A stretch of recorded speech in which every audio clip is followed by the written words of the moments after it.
오늘은 이 위기의 시대를 논하다라는 제목으로 호세아서 9장 10절부터 14절 말씀을 가지고 함께 잠시 은혜를 나누고자 합니다. 제가 위기의 시대를 논하다라는 제목으로 세 번째 설교를 이제 하고 있습니다. 예측컨대 오늘이 이제 위기의 시대를 논하다는 설교의 마지막 제목의 마지막 시리즈 설교가 될까 생각합니다.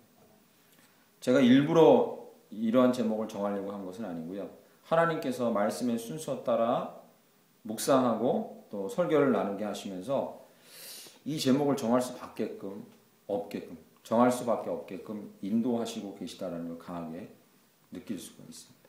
실은 오늘도 위기의 시대를 논하다라는 제목으로 설교하려고 생각은 안 했습니다. 그런데 오늘 말씀, 오늘 주일에 해당되는 말씀을 제가 묵상하면서 하나님이 또 마지막 이야기를 나누라고 하시는구나.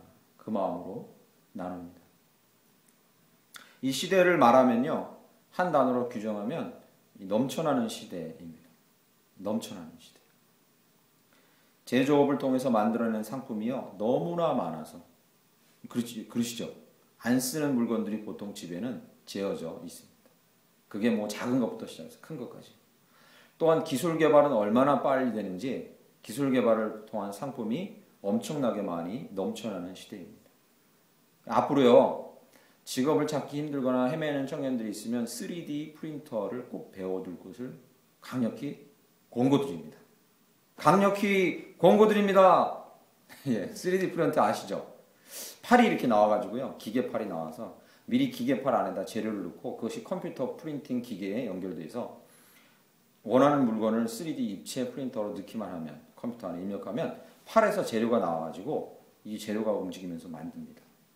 근데 이게 만들 수 있는 뭐까지 만들 수 있냐? 음식 모형도 만들 수 있고요.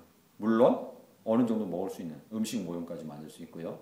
그리고 자동차, 그리고 실제로 총알이 발사될 수 있는 총, 그리고 조그마한 건물의 모형, 정말로 많이 발전하고 있습니다. 앞으로 무엇을 못 만들까라는 게 더 걱정될 정도죠. 심지어 미래 공상과학 영화 얼마 전에 개봉했던 영화는요. 그걸로 사람 팔도 만듭니다. 싸우다가 사람 팔이 잘려요. 그러니까 기계 위에 누우니까 3D 프린터 이 팔이 나와가지고 그 안에 무슨 재료가 들어있냐면 유전공학적인 재료가 이미 들어가 있는 거예요. 그 안에 인체에 대한. 그러니까 프린팅 기계가 막 하니까 여기 팔이 이렇게 생겨나는 거예요. 물건만이 아니라 생명체까지 만들어낼 수 있다고 호언장담하는 시대에 와 있습니다. 이것은 물론 그러나 인위적인 조작에 의해서 만드는 거지 하나님 창조 차원은 아닌 거죠. 이 재료가 이미 있는 상태에서 인위적인 조작을 통해서 개발해서 만들어내는 거죠. 어쨌든 근데 하나님의 영역까지 도전하려고 하는 이 제조업의 기술 발전을 우리는 경탄할 수밖에 없습니다. 그런데요. 진짜 안타까운 사실이 하나 있습니다. 그게 뭐냐면 잘 들어보세요.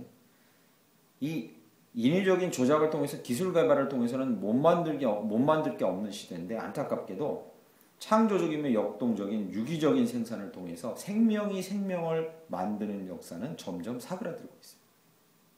대표적인 게 뭡니까? 임신 출산율이 떨어집니다. 그러니까 사람이 기술을 개발해서 인위적으로 뭘 만드는 거는 이제 한도 끝도 없이 발전되는데 반비례해서 생명이 생명을 창조하고 생명이 생명을 낳는 생명이 생명을 생산하는 이 창조적이고 역동적인 일은 점점 줄어들고 있는 사람. 참 아이러니컬하죠. 이쪽에서는 인위적인 생산품이 많이 나오지만 반대편에서는요. 사람도 아이를 잘 못 낳는 시대가 됐고 그리고요. 생명들이 멸종되는 시대가 됐습니다. 하도 공해가 심하니까 이 동물들이 자녀 생산, 즉 후손 생산을 못해가지고 멸종 위기에 처해 있는 이 생물들도 많습니다. 참 안타까운 현상이죠. 교회는 어떻습니까? 교회도 마찬가지. 교회도 생명이 생명을 낳는 게 아니라 다른 역사를 통해서 교회가 프로그램, 외형 이런 걸 통해서 발전하려고 하는 역사를 보여주고 있습니다. 그래서 이 시대를 이렇게 다시 논하겠습니다. 무엇이든 만들어내지만 자연적인 생명력으로 인한 생명 생산은 사라져가는 시대. 참 웃기죠? 정말 웃깁니다. 오늘 본문 말씀에요. 하나님께서 그 이스라엘 백성을 어떻게 바라보시는가에 대해서 쓰고 있습니다. 오늘 9장 저희가 읽은 9장 10절 보시면 이렇게 써 있습니다. 옛적에 내가 이스라엘을 만나기를, 이건 이제 비유적으로 쓴 거예요. 하나님이 이스라엘을 보기 전에 이미 천지를 지을 때부터 알고 계셨죠. 그런데 이런 장면이에요. 잘 상상해 보세요. 그림을 그리고 있는 거예요. 하나님이 너희 이스라엘 백성을 내가 처음으로 얼굴을 대할 때, 너희 이스라엘 백성을 만날 때, 내 백성으로 선택하고 봤을 때 너희는 나에게 무엇과 같았느냐. 보시죠. 광야에서 포도를 만나는 같이 하였으며 무화과 나무에서 처음 맺힌 첫 열매를 봄같이 하였거늘. 이렇게 쓰고 있습니다. 이 정말로요 살갑고 다정스러운 그런 표현입니다. 뭐냐면 하나님이 이렇게 말씀하시는 겁니다. 하나님께서 자신의 백성 이스라엘 향해 갖고 있는 그 마음의 애틋함과 사랑, 그리고 그들이 어떤 존재인지, 하나님에게 어떤 존재인지를 이미지로 보여주고 있습니다. 이스라엘 백성에게는 하나님이 어떤 존재입니까? 사막의 황야한 곳에서 꿋꿋하게 줄기가 올라오고 가지가 나고 거기에 포도가 맺혀서 생산한 열매이기도 하고, 생산된 열매이기도 하고, 열매를 생산하는 그런 고귀한 존재처럼 보였다. 보세요. 무화과 나무에서 처음 맺힌 것을 열매를 봄같이 하였다. 이스라엘을 택하시고 그들을 하나님의 백성으로 부르신 하나님에게 이스라엘 백성은 어떤 이미지냐면 열매이고 열매를 생산하는 자였다. 할렐루야. 하나님이 저와 여러분을 보시기에도 그런 줄 믿습니다. 그래서 구약성경에 계속 반복해서 이 하나님의 백성에 대해서 어떤 이미지를 보여줍니까? 저희가 잘 아는 구절. 너희는 시냇가에 심기운 나무. 잎이 푸르고 청청하고 줄기가 뻗어나가서 열매를 맺고 많은 사람이 그것을 혜택을 봅니다. 이게 하나님의 백성을 바라보는 하나님의 이 시각인 거죠. 그래서 시편 80편 6절에 보면 이렇게 씁니다.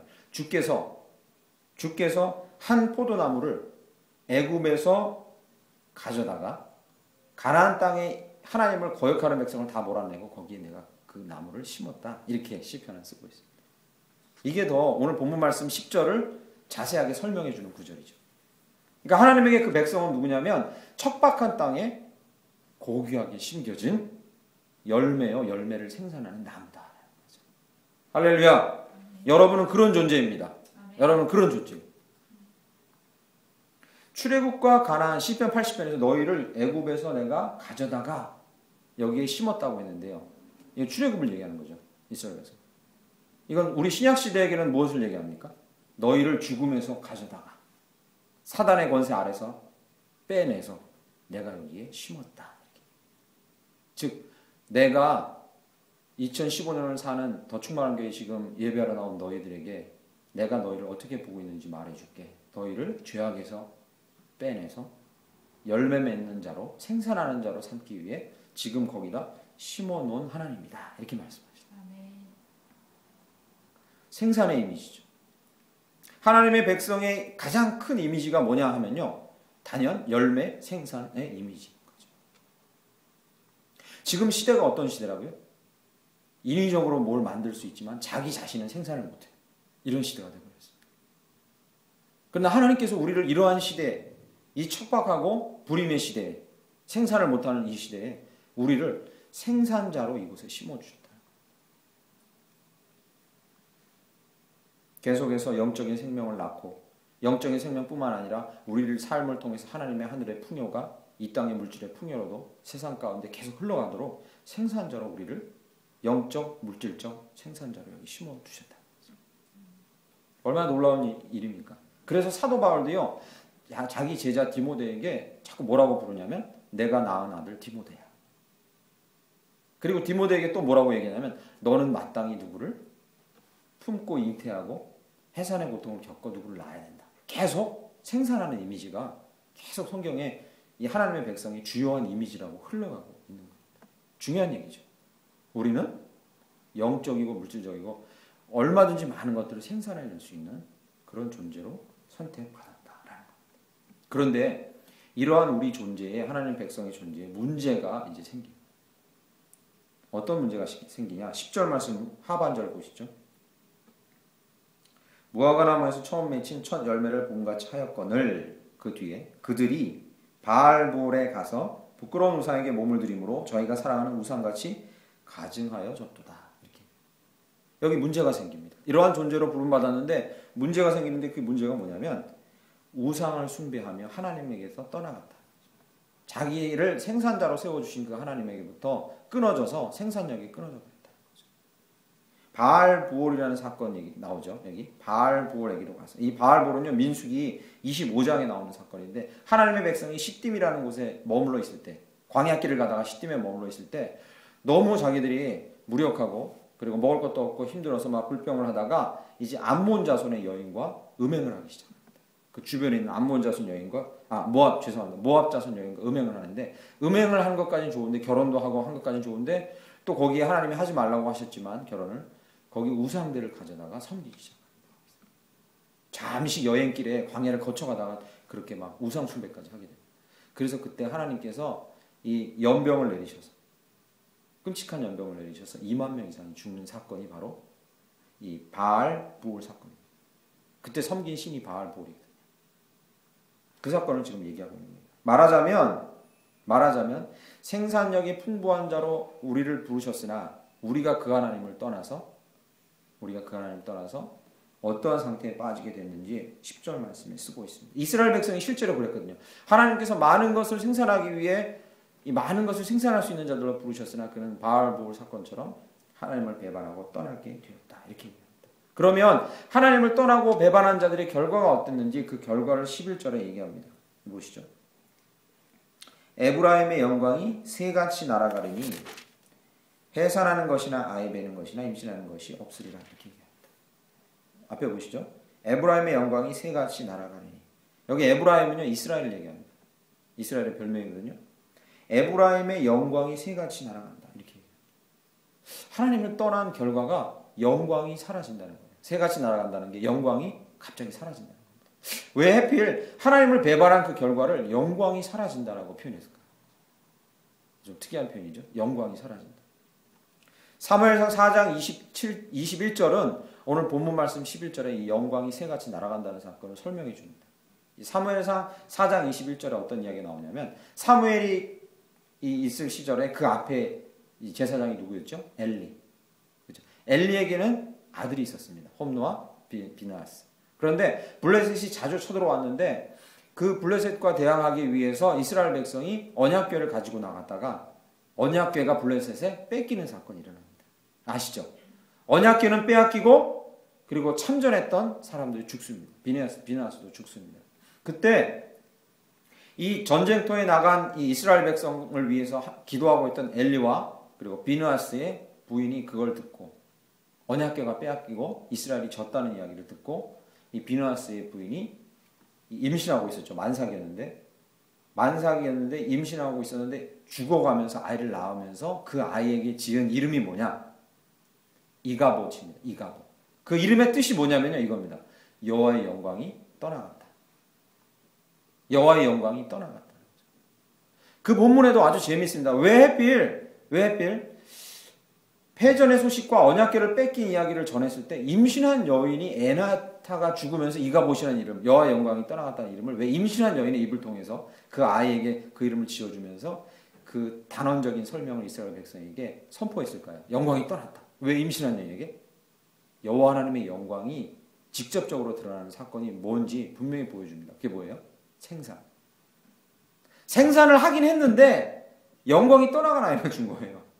그러니까 오늘 본문 말씀 11절에서 너희가 나를 떠나갔다. 그러므로 너희에게서 영광이 사라졌다는 건 뭐냐면 너희에게서 생산력이 끊어졌다. 그걸 얘기해요.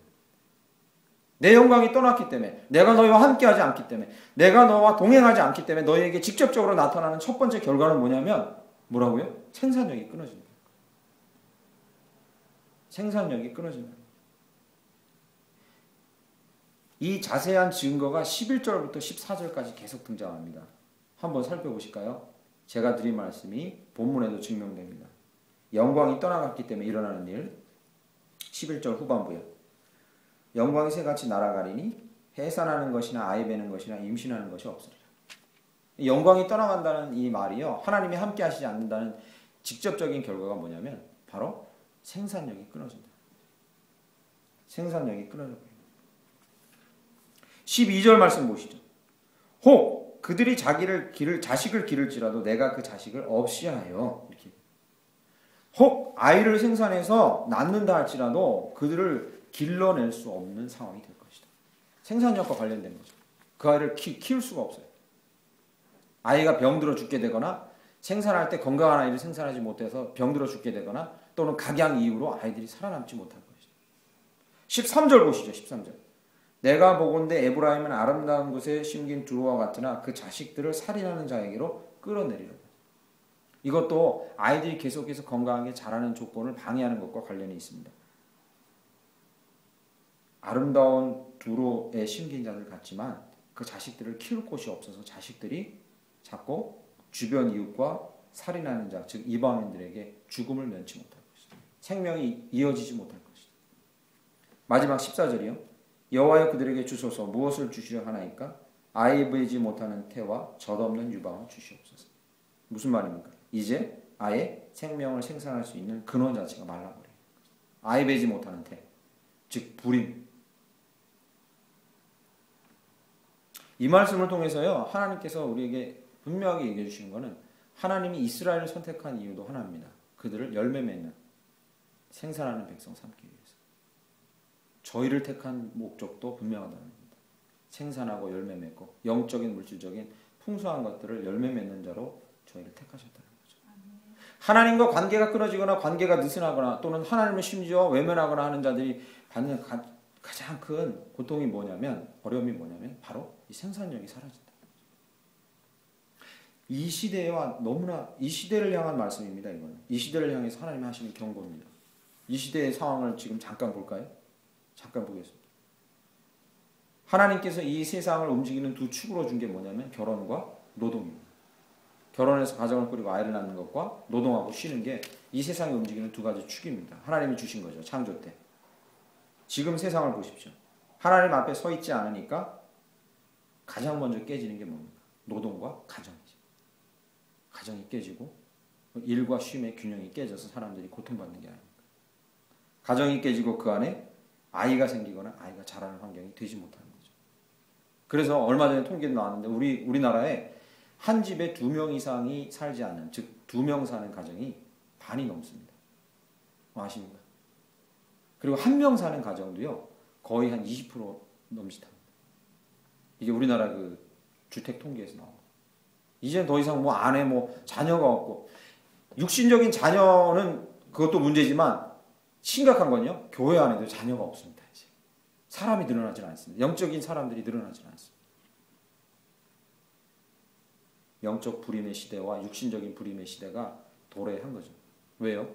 하나님을 노골적으로 부인하고 노골적으로 하나님에게 반항하는 일들이 온 인류와 사회 가운데 있기 때문에 당연한 결과라는 거죠. 두 번째 볼까요? 12절엔 자식을 기를지라도 자식이 없겠다 했잖아요. 그죠? 왜 그렇습니까? 이 시대에 어떻습니까? 이 땅에 있는 많은 부모들이 자식에게 잘해주려 하고 정말로 애지중지하고 많은 걸 쏟아붓고 있지만 가장 자녀들이 상처를 많이 받는 데가 어디냐? 가정과 부모들. 자기에게 압박하고 누르고 힘들게 하는 부모들 때문에 상처받는다. 그러나 부모의 마음은 너무 애틋해서 그런 거잖아요. 그죠? 정말로 미래를 위해서 그렇게 해준 건데, 그러나 하나님과의 관계 가운데에서 자녀를 노하게 하지 않고 그렇게 해야 되는데 그 요령을 모르고 하나님과의 관계 가운데 부모가 먼저 서 있지 못하니까 자녀를 기를지라도 그 자녀가 바로 되지 못한다. 여기 현대 상황과 똑같은 상황이죠. 세 번째 13절 보실까요? 자식들을 살인자에게 끌어다 주는 처지가 됐다는데, 여러분 살인자에게 자식들 넘겨주는 경우 있습니까? 그렇지 않죠. 이 말씀은 이렇게 지금 현대에 일어나고 있습니다. 고도로 발달된 문명 사회에 자녀를 맡겨두냐, 대학원에 보내고 많이 공부시키고 정말로 고도로 문명화된 사회에 자녀를 턱하니 맡겨두면 자녀가 잘 될 것 같은데, 여러분 그렇습니까? 지금 이 문명화된 사회가 자녀를 정감 있고 정의감이 강하고 책임감이 강하고 생산적 창의력이 강한 그런 아이로 이 사회에서 크고 있습니까? 아니라는 거죠. 우리 책임만은 아닙니다. 우리 책임이 아니에요. 사회가 그렇게 돼버린 거예요. 왜? 하나님에게서 바알 보울에게로 가고 있기 때문에 그렇습니다. 안타까운, 정말 안타까운 상황인 거죠. 우리 혼자의 힘으로는 어떻게 할 수 없는 상황. 저의 책임과 여러분의 책임만이 아닙니다. 우리 혼자서는 어떻게 할 수 없는 그런 상황에 처해 있는 거죠. 왜요? 명백한 사실이 이겁니다. 하나님에게서 떨어져 바알볼에게 간다면 제일 먼저 사라지는 게 뭐냐? 생산력이라. 제가 위기의 시대에 대해서 세 번째 이제 말씀 나눌 때 이 포인트는 생산력. 하나님과 멀어지면 우리 안에 있는 어떤 창조력의 생산력도 다 끊어져 버리게 됩니다. 비단 육신적인 것뿐만 아니라 영적인 것까지 그렇습니다. 우리는 어떻게 생산력이 풍성한 시대로 바뀔 수 있고 그런 사람들로 바뀔 수 있습니까? 어떻게 그렇게 할 수 있을까요? 제가 지난주에 책 한 권을 사서 읽고 있는 게 이 특이한 빵집을 운영하는 일본의 빵가게 주인 아저씨 얘기입니다. 그런데 이 사람이 빵을 만들다가 빵이 오히려 사람 몸에 해롭다 하고 먹으면 먹을수록 좀 요즘에 빵은 몸에 안 좋다 하기도 하고 막 이런 얘기를 하도 들으니까 이 사람이 제대로 사람을 살리는 빵을 한번 만들고 싶다 해서 이 독특한 빵을 일본에서 팔기 시작하면서 지금 일본 전 국토에 센세이션을 일으키고 있어요. 그런데 이 사람이 사람을 죽이는 빵이 아니라 사람을 살리는 빵의 요건 두 가지, 그런 빵을 만드는 요건 두 가지를 얘기하고 있습니다. 첫 번째, 재밌습니다. 한번 들어보세요. 흥미로운데 첫 번째가요. 균의 소리에 귀를 기울여야 된대요. 여기 균이 뭐냐면요. 대장균, 유산균 같은 균이에요.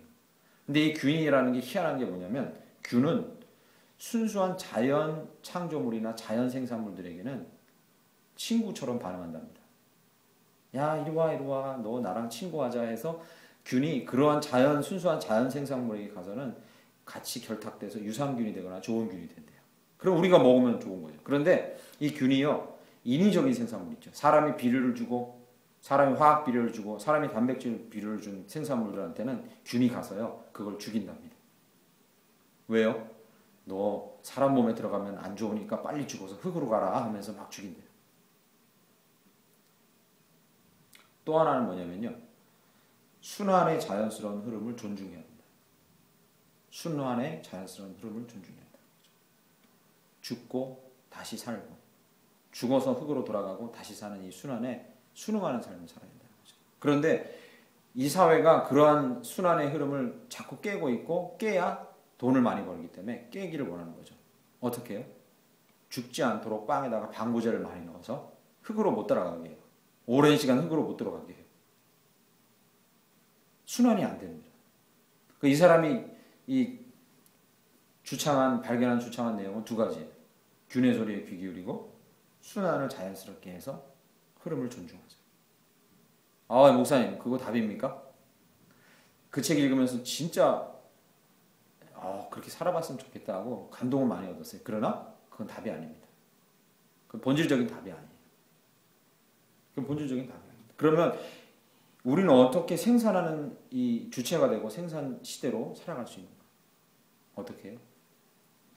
고린도전서 15장 20절에는 그 명백한 답을 딱 한 구절로 정확하고도 간결하게, 그러나 필요 충분 조건을 다 갖춰서 충분히 설명해 줍니다. 딱 한 구절. 고린도전서 15장 20절에 이렇게 얘기합니다. 내가 잠자는 자들의 첫 열매로 부활하였다. 할렐루야. 아멘. 이게 누굽니까? 잠자는 자들의 첫 열매가 누굽니까? 예수 그리스도십니다. 즉 이 말씀은 뭘 얘기하냐면요. 모든 죽은 자, 영적으로 죽었건 육체적으로 죽었건 모든 죽은 자가 죽음에서 생명이 되고 생명을 잉태하는 자로 살아갈 수 있는 첫 희망이 누구에게? 예수 그리스도에게 보여졌고 예수 그리스도로부터 생산하지 못하고 하나님과 끊어져 있고 생명이 단절되어 있는 우리에게 그 소망을 준 첫 번째 존재가 누구냐면 예수 그리스도시고 그분이 계속해서 우리에게 생산의 능력을 주고 계시다. 할렐루야. 죽음에서 생명, 생산의 존재로 나아감의 시작이 예수님이고 그 예수님을 붙들 때 우리가 죽음에서 일으켜 세워져서 예수님과 같이 열매가 되고 열매를 생산하는 자로 살아갈 수 있게 된다는 겁니다. 그것이 유일한 길이에요. 오늘 본문은 그것까지 얘기하고 있지 않아요. 그러나 우리가 하나님과 떨어져서 죽음과 같은 상태에서 생산력이 끊어졌을 때 우리의 생산력을 다시 원상복귀시키는 분이 누구냐? 첫 열매이신 예수 그리스도, 그분밖에 없다. 죄로 인해 죽음의 상태에 빠져있는 자들의 대표적인 특징이 신약성경에 이렇게 나옵니다. 거짓과 시기와 악독과 살인과 분냄과. 여러분 이 구절 아시죠? 죽음의 상태에 있는, 영혼이 죽음의 상태에 있는 사람에서는 생산이나 생명에 관련된 것들이 나올 수 없습니다. 죽음이나 파멸에 관련된 것들이 나옵니다. 그런 사람이 옆에 있거나 옆에 있는 공동체는 어려움을 당할 수밖에 없는 거죠. 우리는 그렇게 살 수 없고 그렇게 살도록 부름받은 자들도 아닙니다.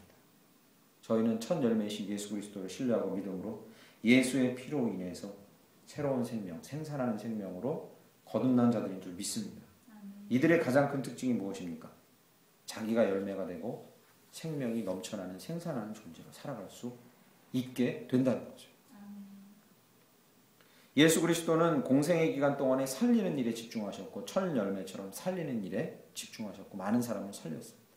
예수 그리스도는 죽으면서까지 자신의 피로 죽은 사람을 살리는 생명을 잉태하는 역사를 일으키셨습니다. 지금 하늘나라에 승천하고 하나님 우편에 계신 이 순간에도 하나님이 하시는 일이 뭡니까?